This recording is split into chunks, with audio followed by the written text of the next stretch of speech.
Good morning, everyone. Today, taking our lesson further, we'll be starting with the next topic of nationalism in India, that is the limits of civil disobedience movement. In this slide, we'll be studying about the limitations of civil disobedience movement, or we can say we'll be studying the drawbacks of civil disobedience movement.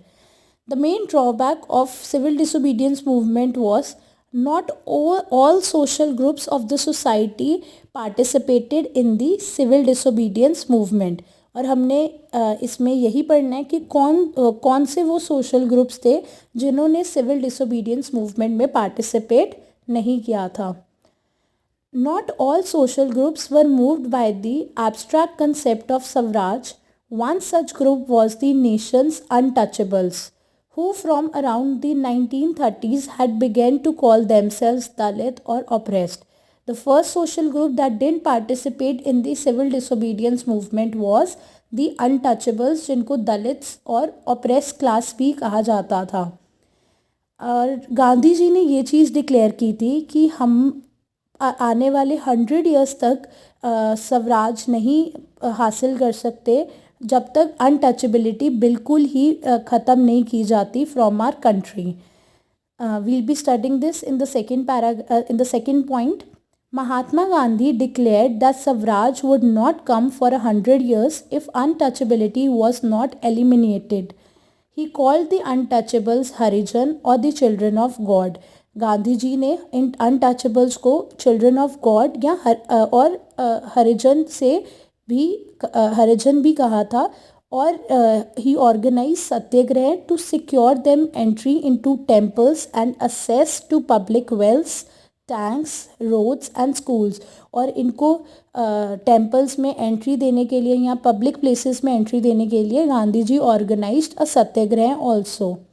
Dalits' participation in the civil disobedience movement was therefore limited, particularly in Maharashtra and Nagpur region where their organization was quite strong. तो कहते हैं जो दलित participation थी that was very limited. Specially Maharashtra और नागपुर में तो बिल्कुल कम, बहुत ही ज़्यादा कम पार्टिसिपेशन थी क्योंकि वहाँ पर इनके ग्रुप्स जो थे दलित के वो बहुत स्ट्रॉन्ग थे. इसी के चलते हुए डॉक्टर बी आर अम्बेडकर ने गांधी जी से मतलब they had a clash also. B R Ambedkar had a clash with Gandhi ji because जो बी आर अम्बेडकर थे उनकी ये डिमांड थी कि there should be separate elections for Dalits. ठीक है. और बट गांधी जी ये चीज़ को नहीं एक्सेप्ट कर रहे थे कि इलेक्शंस दलित्स के लिए सेपरेट हों, क्योंकि उनको पता था कि अगर दलित्स के लिए सेपरेट इलेक्शंस होंगे तो फिर हमारी कंट्री कभी भी यूनाइटेड नहीं हो सकती. ये डिफरेंस हमेशा सोसाइटी में बना रहेगा between the upper caste and the lower caste. So Gandhi ji never wanted कि इनको सेपरेट इलेक्शंस हो और उन्होंने बी आर अम्बेडकर की ये बात भी नहीं मानी. अल्टीमेटली बी आर अम्बेडकर को गांधी जी की पोजीशन समझ में आई एंड एज अ रिज़ल्ट एक पूना पैक्ट ऑफ सितंबर 1932 पास किया गया. और इस पूना पैक्ट के चलते हुए the depressed classes were given reserve seats in the legislative councils.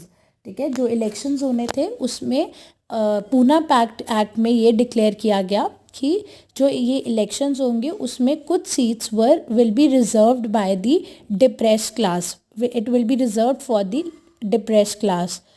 We'll be studying it in the last bullet point. Pune Pact of September 1932 gave the depressed classes, later to be known as scheduled caste, reserved seats in provincial and central legislative councils, but they were to be voted in the general electorate. Elections same होने थे, सबके लिए same elections होने थे, but yes उस elections में कुछ seats reserve की गई for the scheduled caste.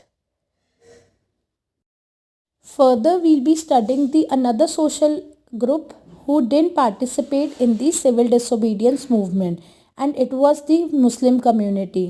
From the mid 1920s, the Congress came to be more visibly associated with openly Hindu religious nationalist groups like the Hindu Mahasabha.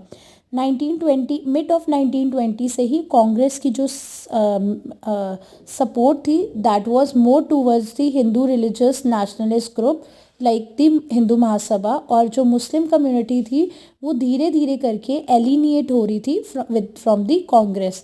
वो मतलब they were from the mid 1920s the Hindus, the Muslims were getting differentiated from the Congress. वो separate हो रहे थे from the Congress party. As the relations between Hindus and Muslims worsened, each community organized religion processions with militant fervor, provoking Hindu-Muslim communal clashes and riots in various cities. अब जैसे ही Hindus और Muslims के relationship ख़राब होते गए, uncertain होते गए, तो ज़्यादा चांसेस होते गए कम्युनल क्लैशेस और रायट्स के in various cities.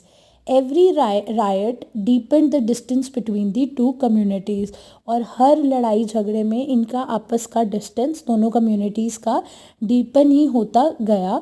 So this was the reason कि Muslim community never participated in the civil disobedience movement, and it was one of the limitation of civil disobedience movement. Now we have studied about the three movements. So it was only in the non cooperation movement जहाँ पर Hindus और Muslims ने इकट्ठे participate किया था. So that is why उस non cooperation movement को broad based movement भी कहा जाता है. And it was the limitation of civil disobedience movement कि इसमें ना ही डिप्रेस क्लास और ना ही मुस्लिम कम्युनिटी ने पार्टिसिपेट किया था. I hope today's topics are clear to you. Thank you.